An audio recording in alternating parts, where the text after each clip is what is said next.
musharaxii xisbiga dimuqraadiga madaxweyne ku-xigeenkii hore ee Joe Biden ayaa loo saadaalinayay inuu ku guuleysanayo doorashada madaxtinimada Mareykanka ee Talaadadii ay dadweynuhu u dareereen. Biden ayaa noqonaya madaxweynihii 46aad ee Mareykanka kadib markii uu ku guuleystay gobolkii uu ku dhashay Pennsylvania, halkaas oo uu ka helay 20 cod oo ergada ah oo uu baahnaa si uu u gaaro 270 cod ee ergo ee uu u baahan yahay qofka madaxweynaha ka noqonaya dalka Mareykanka, xitaa haddii laga badiyo codadka guud ee dadweynaha. kahor intuusan noqon musharaxa dimuqraadiga, Mr. Biden wuxuu ku xigeen u soo noqday madaxweynihii hore ee Barack Obama uu 8 sano xilkaasi hayay. Sidoo kale wuxuu soo noqday senatarkii ugu muddada dheer ee ka soo gala gobolka Delaware oo uu ku fadhiyay 36 sanadood. waxa uu ku dhashay magaalada Scranton ee gobolka Pennsylvania sanadkii 1942 intii uu socday dagaalkii labaad ee dunida.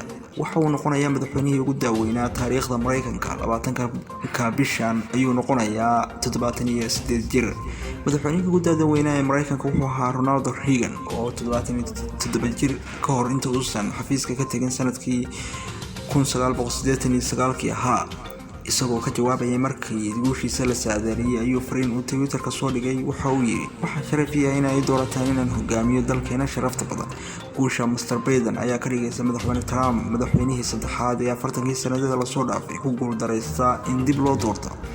waxaa la calaamad saarayaa Mr. Biden bisha January ee sanadka soo socda marka uu la wareegi doono xafiiska madaxweynaha ee aqalka cad. waxaa kaloo guusha la wadaagtay haweeneyda uu ku-xigeenka u doortay, Senator Kamala Harris, oo dhigaysa taariikhda inay noqoto haweeneydii ugu horeysay ee madaxweyne ku-xigeen loo doorto taariikhda Mareykanka ee 244 sano jirka ah.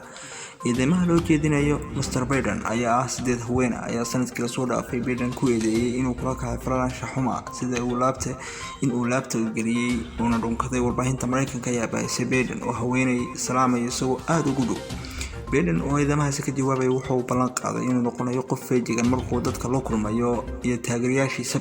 bishii March haweeney lagu magacaabo Tara Reid waxay ku eedeysay Biden inuu ku xiriiriyay gidaarka xafiis xilli uu doonayay inuu sameeyo weerar galmo ah muddo 30 sano ka hor ayayna ahayd. waxaana haweeneydaasi ahayd ku-xigeenka xafiiska xilligaasi. Biden wuxuu u beeniyay arrintaasi iyo eedeymahaas loo jeediyay isagoo sheegay in arrintaasi aysan dhici karin ayna tahay wax kama jiraan.